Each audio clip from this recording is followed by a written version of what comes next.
Hello good morning students. आज हम chapter 6 की बात कर रहे हैं, सिक्योरिटी इशू इन रिटेलिंग। कहते हैं कि जैसे रिटेलर है, रिटेलर अपने प्रोडक्ट को कुछ प्राइस के साथ सेल करता है, लेकिन उस प्राइस को अर्न करने के लिए, उस प्रॉफिट को अर्न करने के लिए कुछ प्रॉब्लम फेस करनी पड़ती है। यहाँ पर एक वर्ड यूज़ हुआ है, वूज़। वूज़ का मतलब होता है कि common problem, troubles, difficulties causing distress या फिर anxiety in the mind of the retailer. ये जो वूज़ वर्ड है, WOES, ये कॉमन प्रॉब्लम, ट्रबल, डिफ़िकल्टीज़ को कहा गया है जो रिटेलर को अपने स्टोर को ऑपरेट करते हुए जो है फेस करनी पड़ती है। इस प्रॉब्लम में क्या क्या चीज़ें आएंगी, जैसे पहला आएगा शॉप लिफ्टिंग, दूसरा आएगा एम्प्लॉय थेफ्ट, तीसरा है इन्वेंट्री श्रिंकेज, फिर कैश है, फिर स्वीट हर्टिंग है, वार्डरोबिंग है। इस फर्स्ट वीडियो में मैं 4 पॉइंट आपको बताने जा रही हूँ कि शॉप लिफ्टिंग क्या होती है। कहते हैं शॉप लिफ्टिंग बहुत कॉमन प्रॉब्लम है जो रिटेलर को फेस करनी पड़ती है। इसका मतलब ये होता है कि यहाँ पर जो शॉप लिफ्टिंग मतलब शॉप में से, उस स्टोर पे से जब कस्टमर चोरी कर लेता है उस माल को, तो उसे शॉप लिफ्टिंग कहते हैं। इसमें गुड्स को चुरा लिया जाता है, या गुड्स चुरा ली लेकिन उसकी पेमेंट नहीं दी, गुड्स को वहीं खड़े खड़े यूज़ कर लिया लेकिन उसकी पेमेंट नहीं दी है।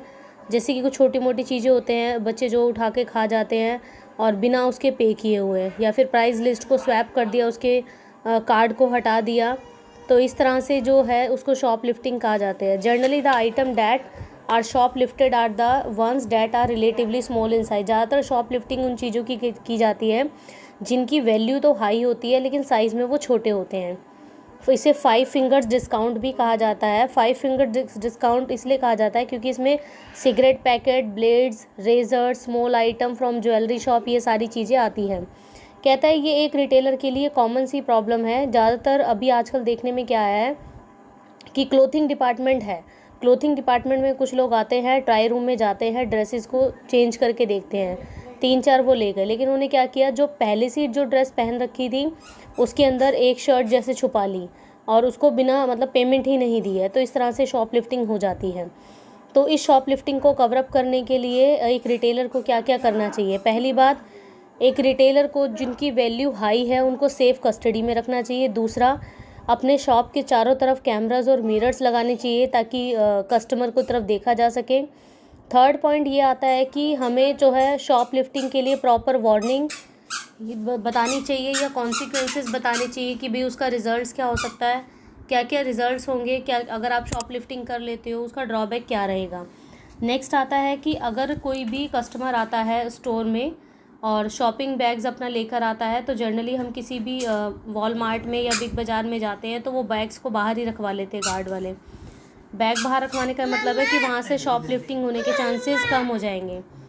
Making proper display arrangement of the goods, कि हमें रिटेल स्टोर में जो है गुड्स की प्रॉपर अरेंजमेंट करके रखनी है ताकि ईजिली उसको फाइंड आउट किया जा सके कि शॉप लिफ्टिंग हुई है या नहीं।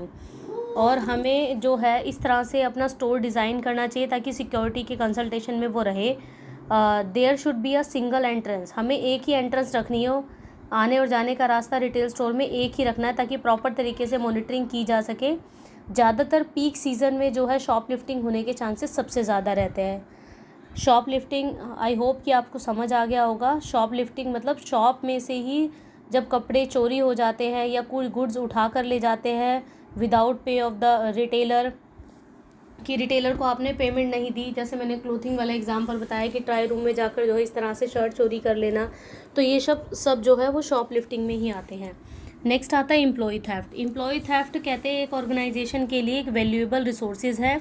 इस वैल्यूएबल रिसोर्सेज में ऑलमोस्ट किस तरह से प्रॉब्लम रहती है, एम्प्लॉय थेफ्ट यानी कि उसी ऑर्गेनाइजेशन में काम करने वाले जो एम्प्लॉयज़ है वो किस तरह से चोरी कर लेते हैं गुड्स की और कैश की, क्योंकि उनको अपने ऑर्गेनाइजेशन के बारे में अप टू डेट इन्फॉर्मेशन होती है और इस तरह से वो गुड्स और कैश चोरी कर लेते हैं। और गुड्स और इन्वेंट्री को चोरी होने से रोकने के लिए हमें क्या करना चाहिए। Number 1, the employees have a better access to cash and inventory. Employees को क्या करना चाहिए कि कैश और इन्वेंट्री को अच्छी तरह से एक्सेस करके रखना चाहिए ताकि उसकी चोरी ना हो पाए, और हमें अपने बुक्स ऑफ अकाउंट्स को प्रॉपर तरीके से मेंटेन करके रखना चाहिए। नंबर 2 आता है refund fraud. Refund fraud employees में क्या होता है, कहता है in the refund fraud the employee shows fake sales of the goods using fake और incomplete customer information and then return the goods to the store and takes away the cash. Such return generally miss important customer information और contain fake customer information.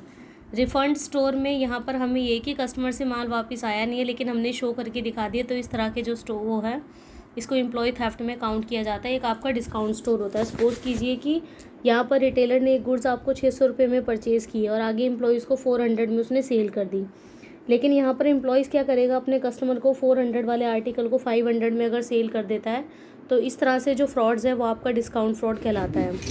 और क्या क्या preventions होने चाहिए employ theft को रोकने के लिए। नंबर 1 कि अगर आप किसी भी एम्प्लॉयज़ को रखते हो तो थ्रू आउटली उसका बैकग्राउंड चेक करना चाहिए। अगर वो किसी जॉब को छोड़कर आया है तो पिछला लास्ट ईयर का उसका रीज़न जानना चाहिए कि क्या रीज़न रहा, उसने अपनी जॉब क्यों छोड़ी।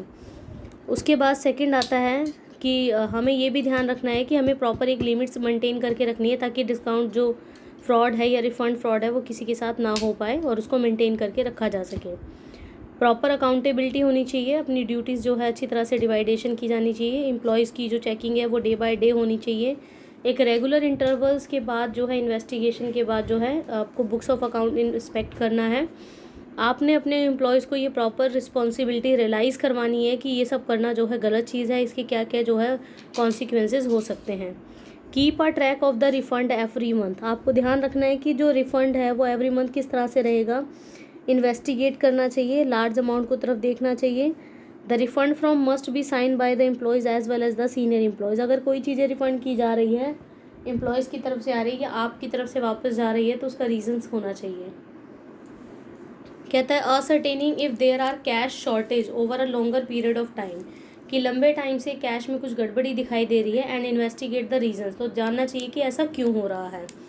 अब थर्ड आपके पास आता है इन्वेंट्री श्रिंकेज। यहाँ पर इन्वेंट्री श्रिंकेज का क्या मतलब है, देखिए यहाँ पर जो इन्वेंट्री श्रिंकेज है मीन्स होता है, इन्वेंट्री मतलब स्टॉक में रिडक्शन होना, स्टॉक में कमी आ जाना।